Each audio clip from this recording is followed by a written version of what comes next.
I forgot to hit the record button, so I'm starting back here at the title slide, so I can hit record and jump into the thing. Okay, so we're doing opposites attract, and it's a trap. I gave you my spoken word rendition of No Scrubs, just to recap, and it was great. I no need for applause. It's fine. It's great. And then we got the responses on the claim. Okay. And it's you know, it's 3-1 as far as responses go on this one. So, and the data, the experiments, the research, all flesh out the 3-1 mark on those 4 responses. So we're gonna talk about attraction first, and then we'll move into love. Okay, we'll go. You gotta be attracted to somebody, and then you can do the love thing. So an attraction, as defined here and defined in our situation, is a motivation, okay, to approach or to be with somebody, right? To share their company. So attraction doesn't necessarily have to then fall immediately into a monogamous, committed relationship, but you have some level of attraction to your friends because you approach them and you want to hang out with them, right? So there is some attraction associated with being with your friends, okay? It doesn't necessarily have to be sexual attraction, okay? And so it's a motivation. Attraction is a motivation, okay? To think, feel, and behave positively toward another person. So this is your family, this is your friends, and then as well as who you are sexually attracted to for purposes of being in a committed relationship or mating, you know, whatever you'd like to do, right? So we are going to talk about what's called reinforcement theory, okay, from Kelly. And Kelly described the things that are rewarding in a mutual relationship, okay? And here I'm going to then now move to attraction in a sexual sense, right? To be in a committed relationship, etc. And so there are 4 aspects to what we find rewarding, which is why this is called reinforcement theory, because we increase behaviors that are rewarding. So this is a learning principle called operant conditioning. We increase behaviors when they are rewarded, okay? And so, let me go back. So these are things like personal characteristics, tangible resources, the provision of those resources, right? Whether you're obtaining the resources or your partner is obtaining the resources. And whether or not you have indirect means of obtaining those resources. And then as well as other classically conditioned things that make you feel real good. Okay. So circumstances that are rewarding, sex, for example. Okay. And so what are the 4 influences? Well, those are called, and we talked a little bit about this a couple of weeks ago with the grab bag psych chat. Okay. So things like P variables, which are your characteristics. So P variables are you. That is the perceiver. P stands for perceiver, okay? But I'll just use the word you. And then for O variables, O stands for other. This is your potential partner. And so I'll just refer to O variables as characteristics of your potential partner, okay? And then we can cross those. We can see the interaction of you and your potential partner, okay? Interacting. So what's the unique fit? What's the compatibility issues? This is where we directly address the opposites attract argument. And then E variables. Okay, these are E stands for the environment. E variables are the environment or contextual factors that either bring people together or separate people. Okay, again, so P by O and E variables will specifically address the and there's Ollie. Will specifically address the opposites attract argument. Don't you have class? No.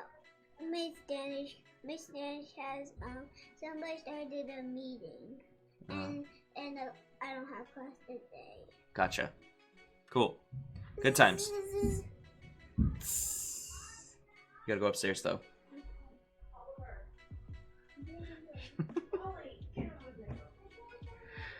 Alrighty, so let's go through each of these.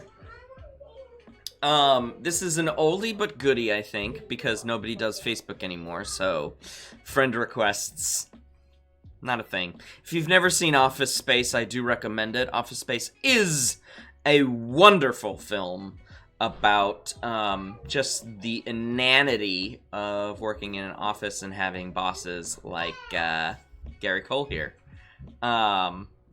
He asks if the TPE reports could be done by this weekend.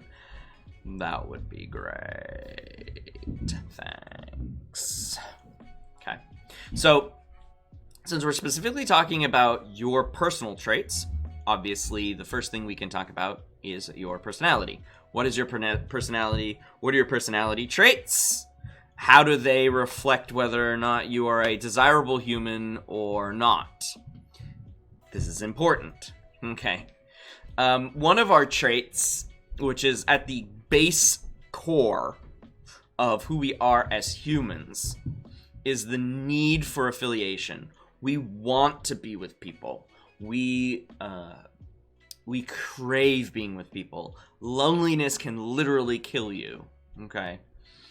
So we need to be with people. We need to be able to socialize with people, which is why it's such a struggle for so many people right now during this isolation. We are struggling to get that human connection. You know, many of my colleagues live alone. They live alone. So it's like, where are they getting their affiliative need, right? We have Zoom and, other things in order to, and FaceTime and all of that stuff in order to communicate, but it's not the same as being, in the same room with somebody, being able to touch them and that sort of thing. So, yeah, we have a very strong need to affiliate, and this social isolation thing is not great. It's not working out for a lot of people at this juncture, okay?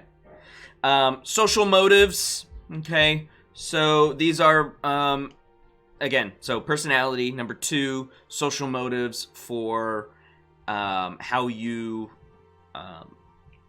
are attracted or attractive, okay? So what do you want in relationships? What are you looking for in relationships? These are your social motives, okay? And sometimes there can be a mismatch of this, right? Which is technically loneliness, okay? A mismatch of the social interactions you have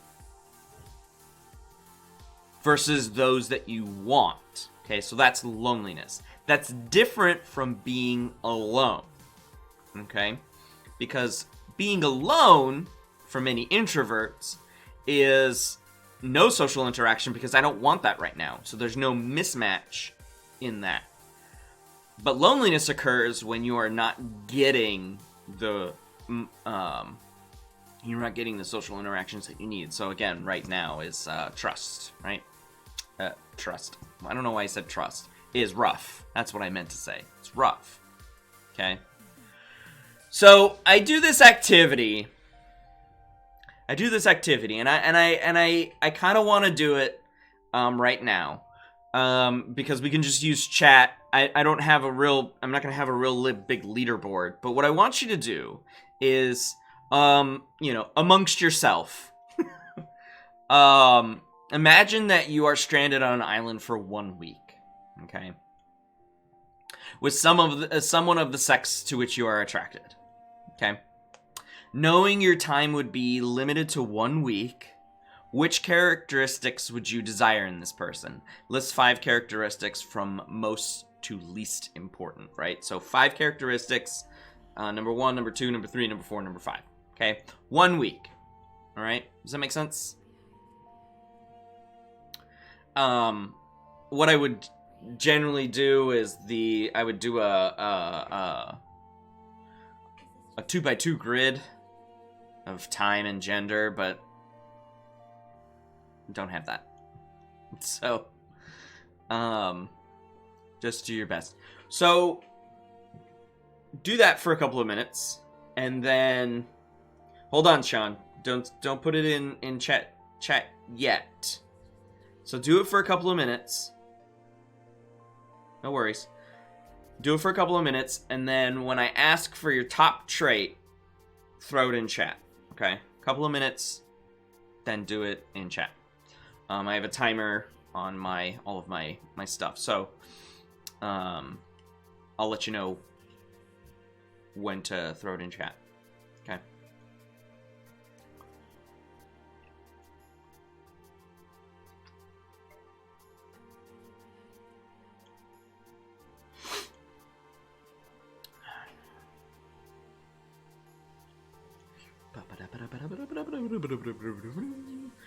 Bing bong, bing bong bong. Bing bong, bing bong bong.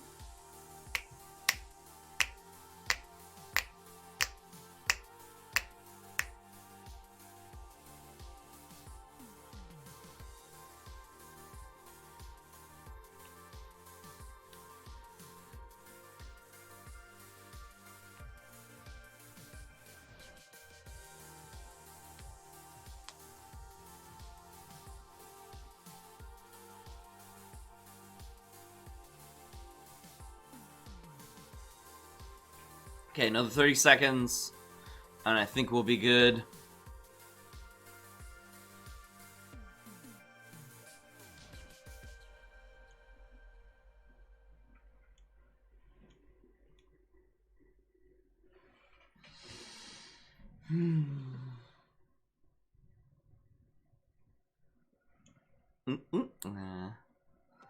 Uh-huh.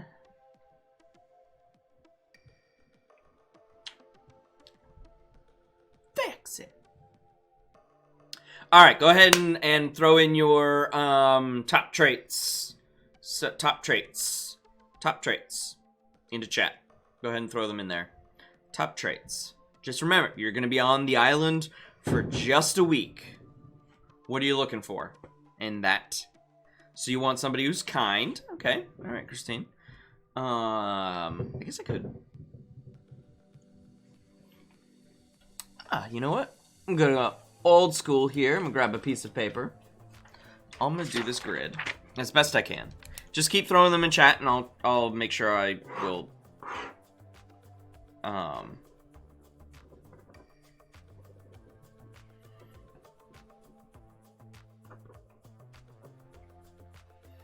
right. So we've got kind, hardworking, trustworthy. Ooh, trustworthy for 1 week. Smart. Great sense of humor.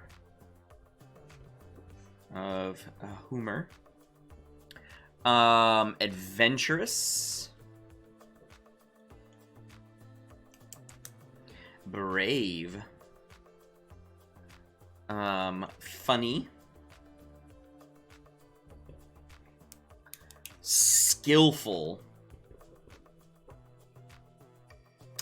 Funny. I'll add that to great sense of humor. So ×2 on that one. Although I don't know why I put ×2. I could just because that might end up. I don't know. Keep going. Keep going. I like it. These are good. These are good.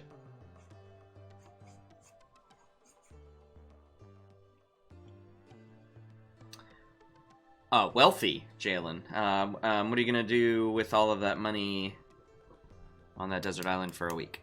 Deserted island. I don't know why I wrote desert tropical island. Man, it would be. All right, hardworking times 2. Funny times 2. Okay. Okay. Okay. Okay. All right.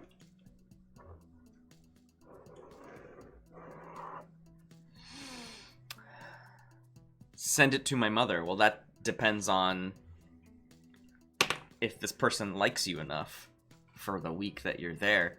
Could you convince them to give you money? I don't know. A week is pretty short. Week is pretty short.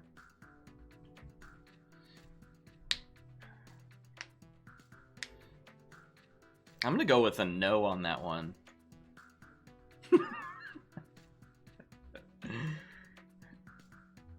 All right.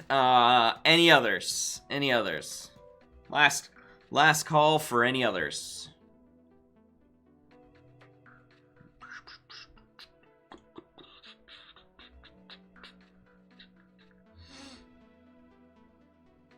All right. I think we got a good. At least you want to be. So for men who answered, we want hardworking and funny with smart, skillful, and a little bit of money. Okay. For the women who answered, kind, trustworthy, sense of humor / funny. Okay. Adventurous. Okay.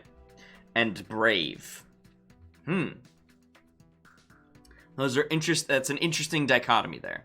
Now, what I want you to do is tell me if you are stuck for 10 years with this person. Now, which characteristics would you desire? Most to least important. Think about it for a couple of minutes starting now.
Perfect music for right now.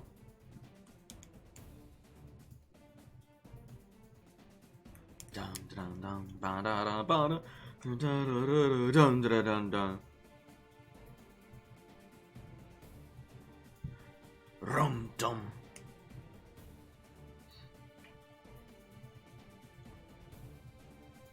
Okay, another 20-ish seconds.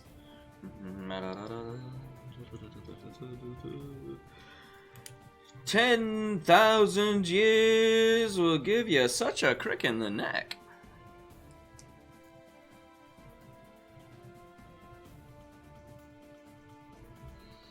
All right, go ahead and throw those top choices in chat here. Go ahead and throw those top choices in chat. Oh, good times. What would you want in a partner after 10 years? What would you want? Understanding. Okay. Understanding. Great sense of humor still. / funny. Okay.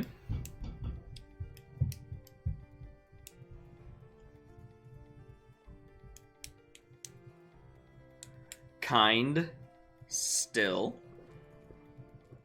Yeah, he wants somebody to be all mean and stuff. Creative. Trustworthy.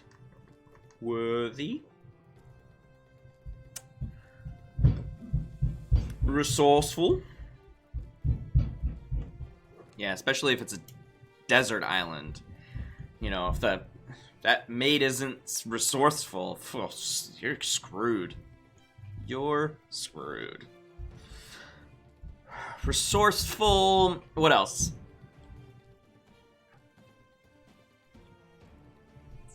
The ability to hold an intellectual conversation. So, just to shorten it, Meredith, I'm gonna write not dumb. I hope that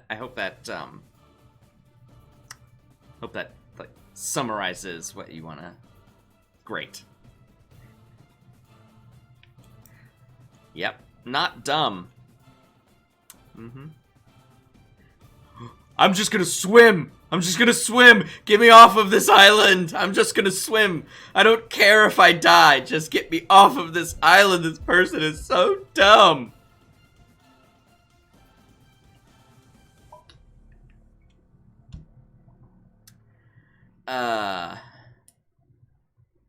Yep.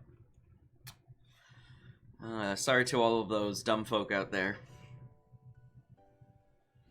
Apparently, you're incapable of being loved.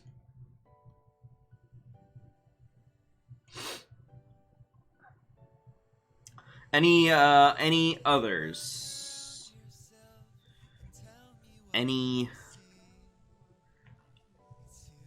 10-year top tip, top trait? Top tip, top trait.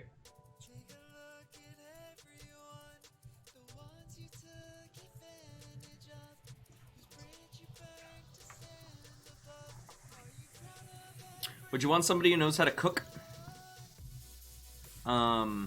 Would you want somebody who is healthy?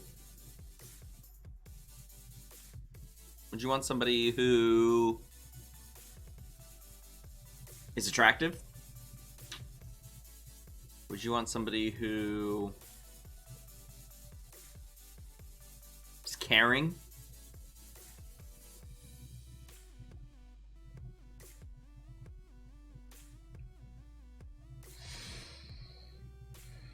And these are all things that people think about. You know, I'm going to be stuck with somebody for 10 years.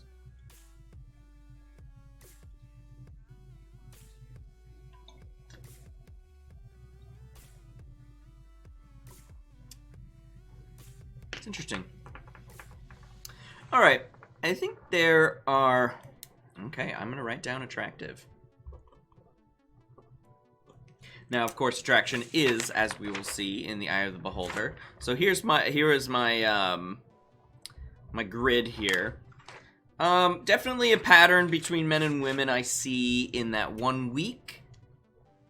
Though I will say that 10 years, I think most people have the same idea. And that idea is to survive. And so expectations and desires, the point of this is that expectations and desires are context dependent, okay? For 1 week, you know you're getting off that island pretty soon. 1 week, sure, I can do that. We'll hang out, we'll have fun. You know, maybe I'll try to con you out of your money there, as Jalen would like to do. But in 10 years, for 10 years, then it's just like, oh, I gotta survive with this person. I better be able to tolerate them. Because if I don't, then they're gonna be alone on this island. Or I'm gonna be alone on this island. Either way, one person is going to die. So, your expectations and desires change based on the context. Okay, and so that is a P variable. Okay. Now, of course, we can talk about this in evolutionary terms. Okay, there are sex differences. as far as biology is concerned, I'm not going to go through all of these. I go through more of this in social psych. I spend more time with sex differences in social psych. But suffice it to say, there is a mismatch among mammals for parental investment. Okay? Parental investment is one of the major theories of evolutionary psychology. The idea is that females have more parental investment than males do. Okay, because of how we procreate, how we reproduce. The child has to stay in the mother, and when the child is born, we know who the mother is. That's just how it works, right? But we may not know who the father is. Okay, Maury doesn't have a show if we knew who the father was, right?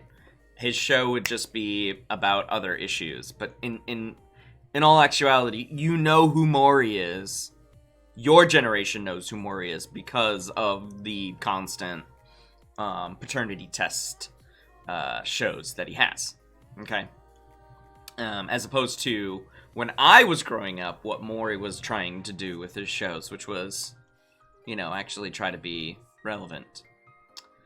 But in any case, parental investment is one of those big things as far as sex differences goes, and for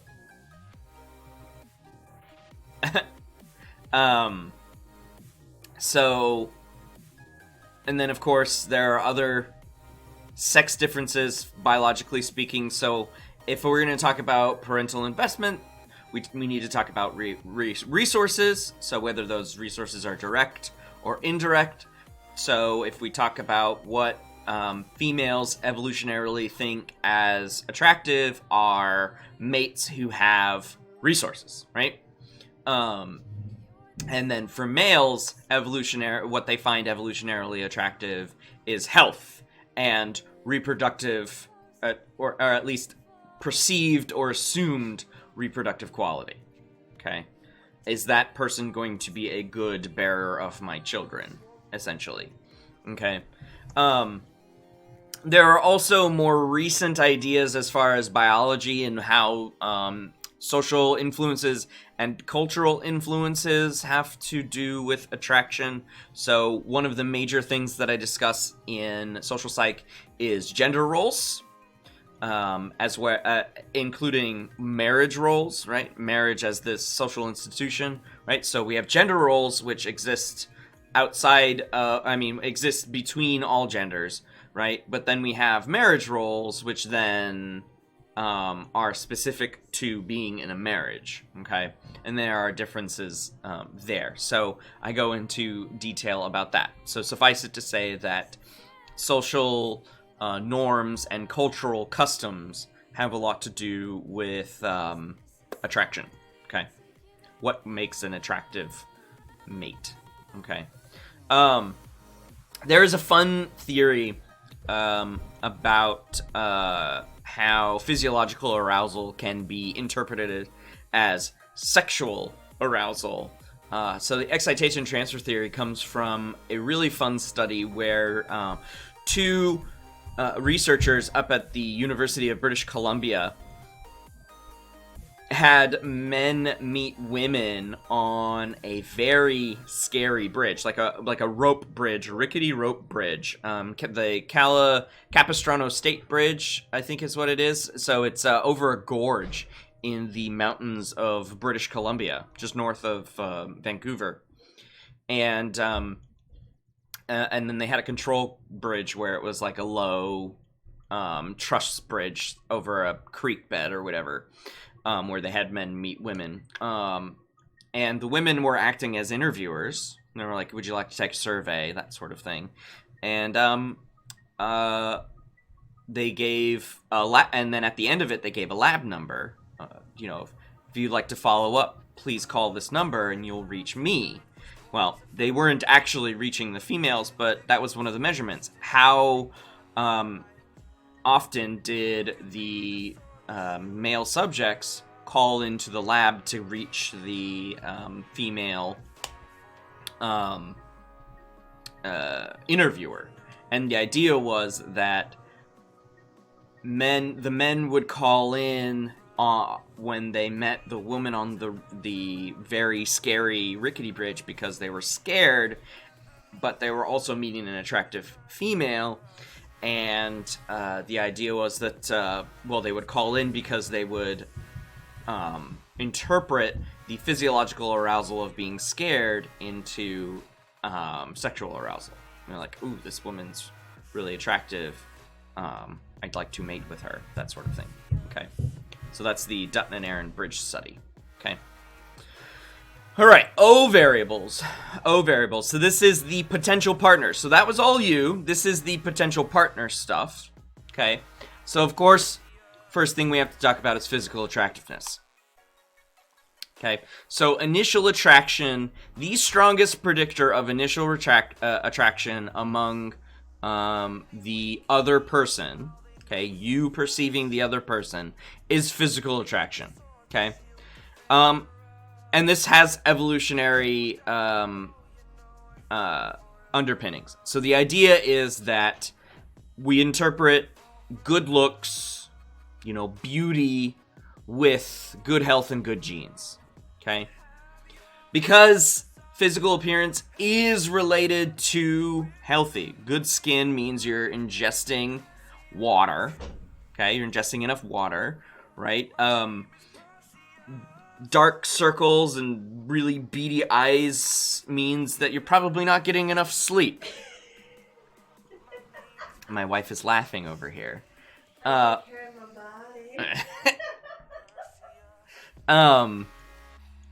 So we evaluate the way somebody looks into the way that they are internally, and then if they are good internally, that might mean that they have good genes, right? And then there's another evolutionary idea that's called weight to hip ratio. Waist to hip ratio. And you can modify the ratio and show men and women the sizes of the waists and hips of a woman. These are no heads. It's just the torso and waist hip area.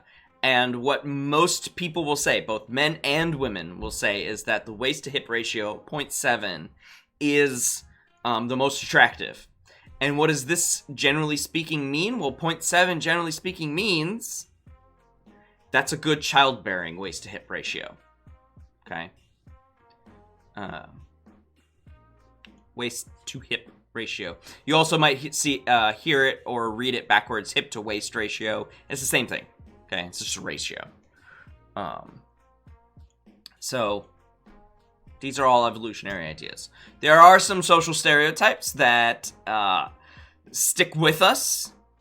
So we have this interesting stereotype / heuristic, which is what is beautiful is good, quote unquote. What is beautiful is good, because we tend to view people through what's called the halo effect.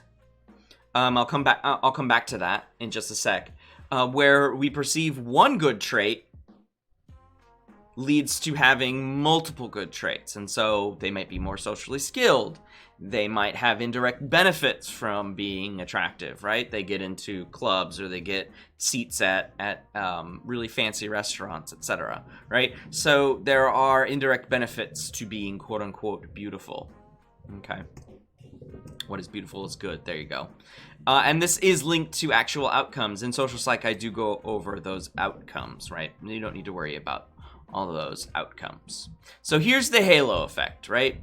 So this is to assume one positive attribute of a person leads to other positive attributes to that person. They could be nice, right? They could be nice. You could perceive them as nice, but then they could be also awful human beings. Okay, so I just finished watching American Psycho for a podcast episode, and I was interviewed by a guy doing a story for UNILAD. You may be familiar with the LAD Bible, or videos of such nature. That apparently that's going to come out next week, so that's awesome. So anyways, I rewatched American Psycho, and Patrick Bateman, if you haven't seen American Psycho, I do recommend it. It's not available on any streaming service right now. You do have to rent it from like Prime or something, but be that as it may, if you haven't seen American Psycho, I definitely recommend it. Christian Bale is amazing. Anyways, he plays a character named Patrick Bateman. And in the movie, / in the book, because it was based on a book, he is, quote unquote, a psycho.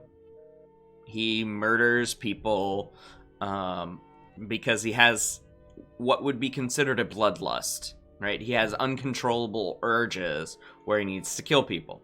And one of the, urges that he has is when people one-up him, essentially.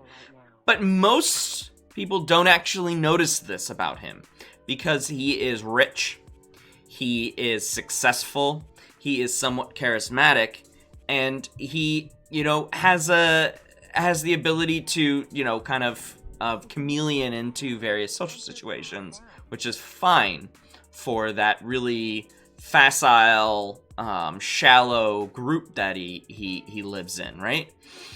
And the part of the allure of him is that he sort of embodies these previous real serial killers like Ted Bundy, as Maddie suggested, right? And so he gives off these positive traits, but he's actually a really eerie, freaky, and murderous dude. Although I do talk about in the podcast episode, and I do mention to the questions that I was asked in this interview that it's ambiguous as to whether or not he engages in these crimes. Spoiler alert, sorry. It's ambiguous as to whether he engages in these actual murders. Okay. And so the interesting thing about the halo effect is it's super pervasive and even begins before people are even fully traited. That is, right, we think premature infants, so they haven't even grown to their full birth weight yet, right? What their predicted birth weight is, because they're premature, right? But pretty or cute premature infants are treated better than ones that are perceived as, this one's a little alien-like, okay? Young children who are attractive are preferred by their peers versus, ugly children. And that bias goes through all the way. I know it says elementary school, but I'm sure many of you can probably feel it from your high school years, okay? This also expands to teachers who think that children are attractive children tend to be more intelligent and potentially successful, which, if you watch movies, generally speaking, is not the case. Okay, attractive people in movies, most of the time are dumb. Okay, which is weird. Attractive defendants are found to be are less likely to be found guilty in jury trials, so that's cool, right? That's why you need to have really good evidence against them, e.g. Ted Bundy, right? So, benefits in the long run, well, there's a lot, actually. There's a lot. Being beautiful has many perks, okay? More likely to get married, more likely to have be successful, potentially more money. But here's the thing. It leads to nothing that actually makes a human whole, or at least in my opinion, makes a human whole. So it doesn't increase marital satisfaction, okay? It doesn't increase life satisfaction. And it doesn't increase overall happiness, okay? You find those from other places. You don't get them from being attractive, okay? And then there are some costs associated with beauty, right? We have some negative stereotypes associated with beauty. Vain, shallow, not intelligent, right? May inspire envy, hostility, that sort of thing,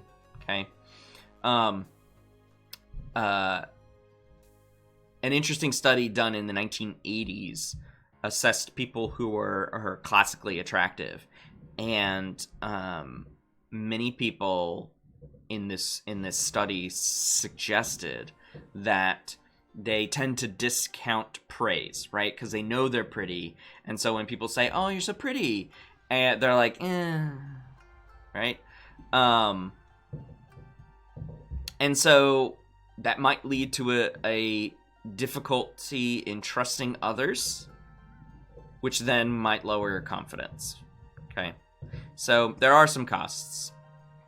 So we have some benefits, we have some costs to being considered attractive. Okay.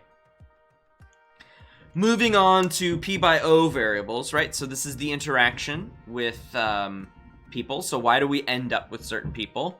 Well, there's first of all, there's the fantasy model. Why do we end up with this person? Because we fantasize about them. Okay. They represent an ideal, which we are trying to obtain. They likely are the desirable, socially desirable person. Okay, so we end up with them because we have this fantasy about who they are and what they represent in life. Okay. There's the matching hypothesis, and this probably has the strongest evidence to support it, right? Versus fantasy model. Okay, if we were to compare the two. So matching hypothesis suggests the biggest thing that puts two people together is similarity. Okay, we want to be with people with comparable social worth, equal assets, okay, traits, interests, goals, okay, all of these things we want to be generally equal with our partners, okay, because if they are not equal, this leads to mismatches, okay, unhappiness, okay, less success, less chance of rejection, okay, an easier time trading social assets or social commodities. We can go back and forth. We have the same friend groups, okay. Similarity is one of the strongest predictors in a couple, okay. Attitudes, values, and preferences. Okay. And this is a ton of correlational studies. Of course, this cannot be causal. Okay, this cannot be causal. So the best we have is an association between similarity and attraction. Okay. So we have a lot of concordance between people in a relationship, like, oh, my favorite thing is X, and then you ask the partner, oh yeah, my favorite thing is X too, right? That's why we have games like the Newlywed Game, right? And then you find out who actually knows, who actually understands their partners, right? I'm gonna go ahead and skip Newcomb's experimental dorm. This is a case to discuss in social psych. But I will say, why do we value similarity? It's reassuring. It's validating. There's convergence of the goals, desires, and needs. It eases our interactions. We don't have to walk on eggshells, right? We could just be like, yeah, I'm going to watch some Star Wars. Sounds good. I want to watch some Star Wars too, right? I'm like, yeah, no, I don't really like Star Wars. I find Obi-Wan Kenobi to be like a really creepy old man. And Yoda is just like a weird looking alien. I don't like that. No Star Wars. Someone's like, we're done. Familiarity, right? To know thyself is to know your partner. That's really nice. Okay? Or to know your partner is to know thyself. That's nice. It's nice. It's comforting. It's security. Okay? And you get approval from people. And our need to affiliate really puts approval high on a high pedestal, right? Now, this is in direct opposition to what is called complementarity. Now, this is not the same thing as, you know, you're so nice. That's a compliment with a C-O-M-P-L-I. This is C-O-M-P-L-E. This is yin and yang complementarity, right? Where two things complement each other. So why do opposites sometimes attract? Well, I will say that it can happen. Sometimes traits in some realms tend to converge. Dominance versus submissiveness. Okay? An evolutionary idea has to do with a competition between one side wanting beauty and the other side wanting status or resources, right? And so you end up with a guy like Hugh Hefner, who explicitly and only dated / married his playmates, right? That appeared in his magazine. Playboy, if you're not familiar with who Hefner is. Okay. He's dead now. But I think this picture was taken with his most recent wife. I don't remember. There was a show about it. Yeah, there was a show about it. That's basically what I remember. So I put opposites here in in quotes because it's not necessarily opposites. It's generally speaking a trade-off of assets. Hugh's looking for young beauty. She's looking for likely the money and the fame. Okay. So are they opposites? No. Maybe they like the same things. I don't know. Maybe they like the same thing.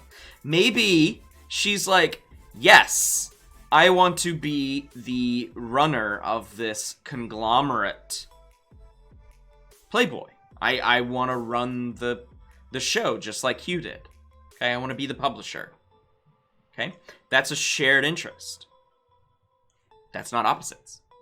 Okay, true opposites do not exist.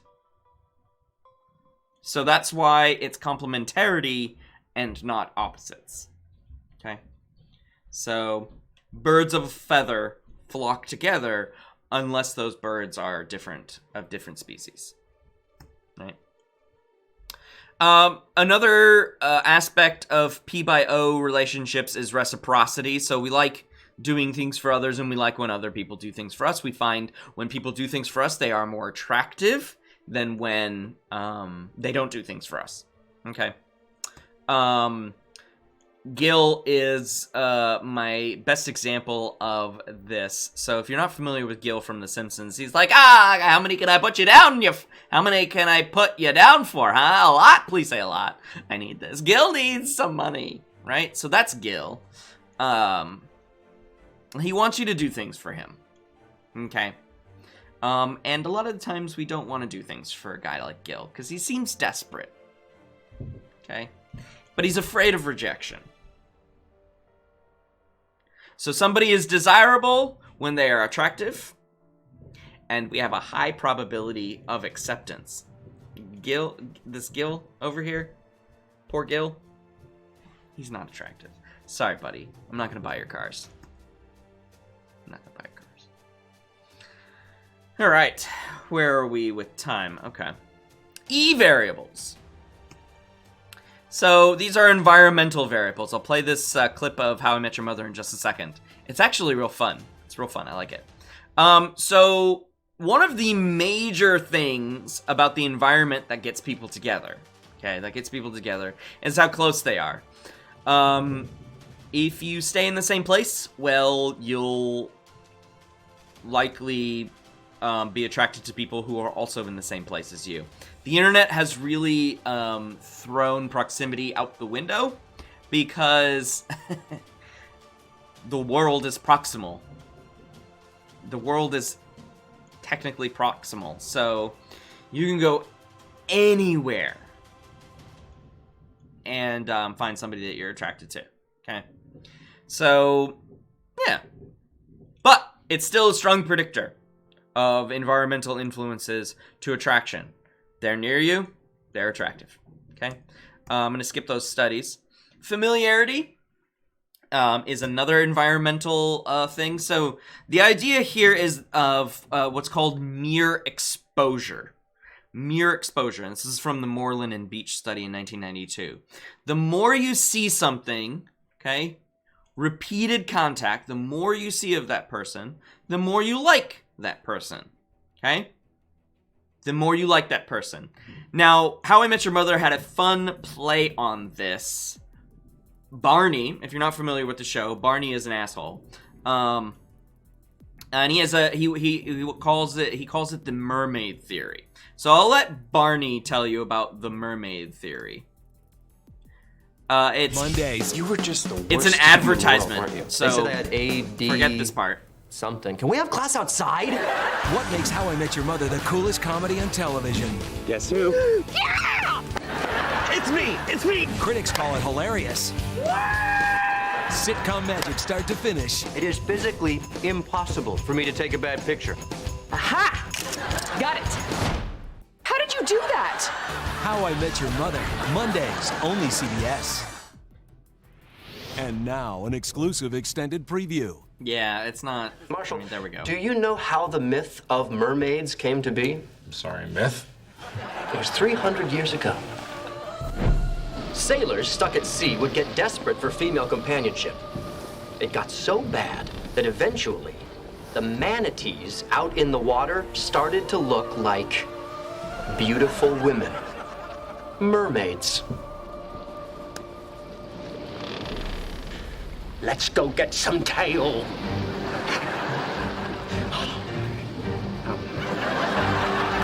You see, every woman, no matter how initially repugnant, has a mermaid clock. The time it takes for you to realize you want to bone her. Sure, today you see Iris as a manatee, That's his. but she ain't gonna stay that way. Marshall, your receptionist secretary's or mermaid clock secretary, starts right assistant. now. And it took 1 year, 3 months, and 16 days. But eventually,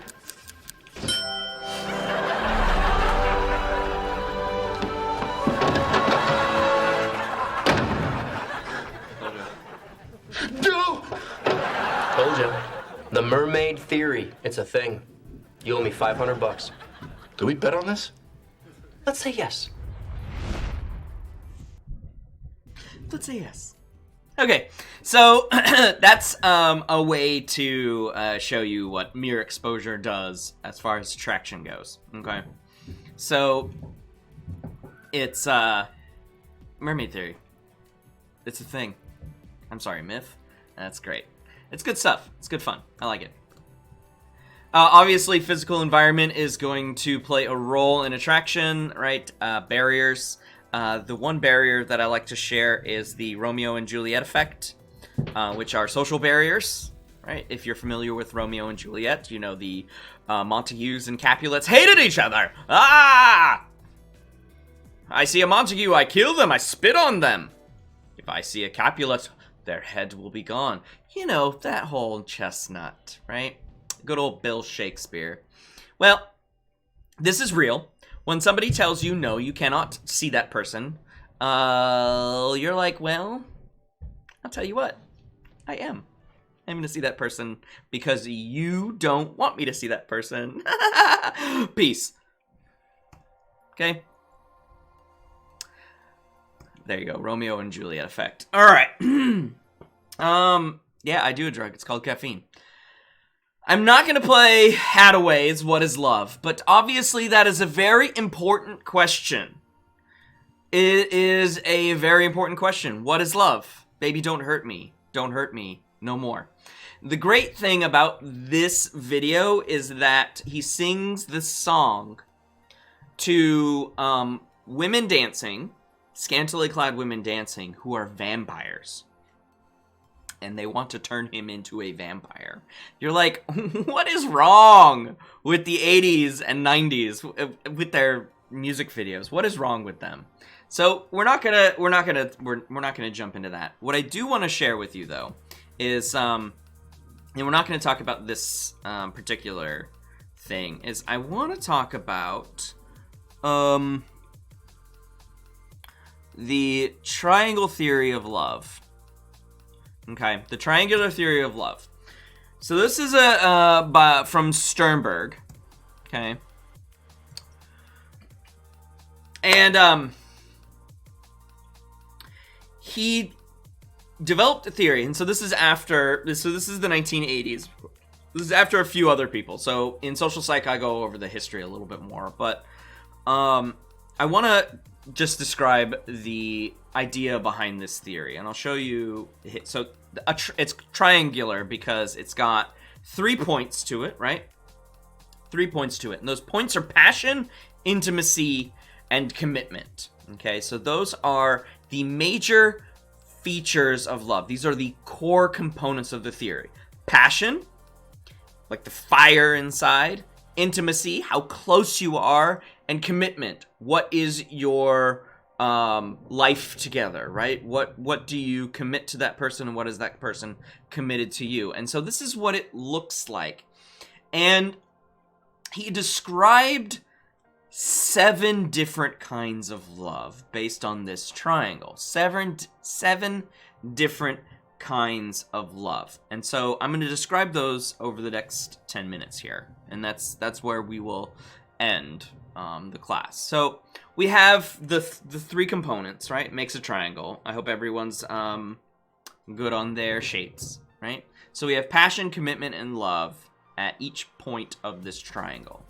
But as I said, those are the components. Now, what are these 7 kinds of love? Well, the 7 kinds of love appear on this triangle.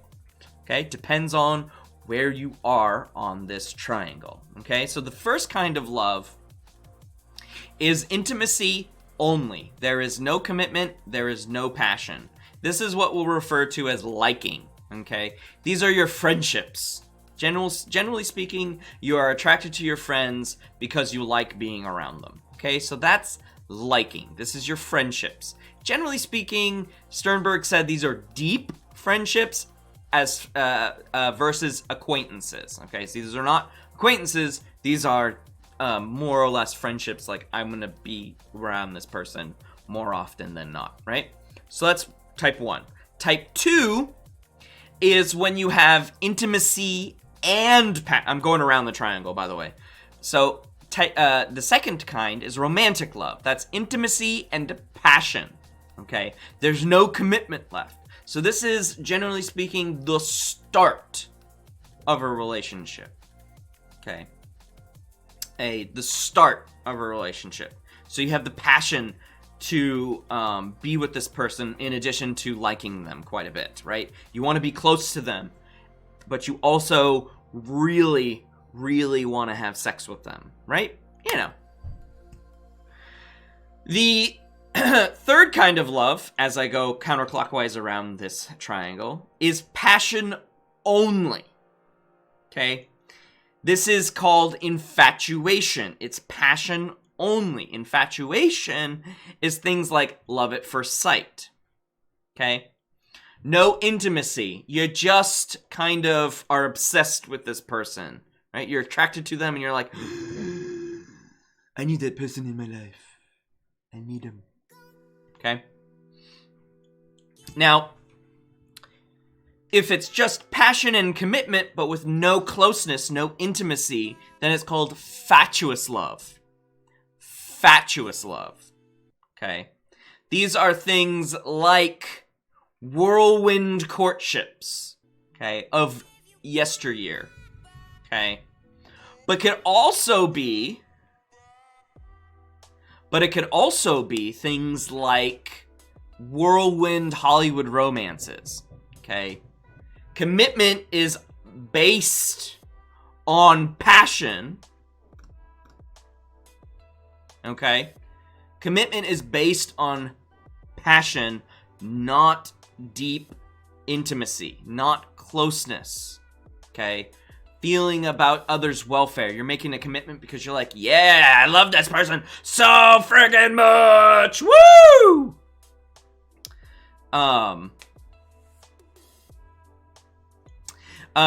Yes, Julia, you can have a non-sexual variety. I'm just using sex broadly. Okay. Next one. Commitment only is what's called empty love. I'm sure you can see what this is. It's pretty... You have a commitment to somebody, and that's it. No passion, no closeness. Okay?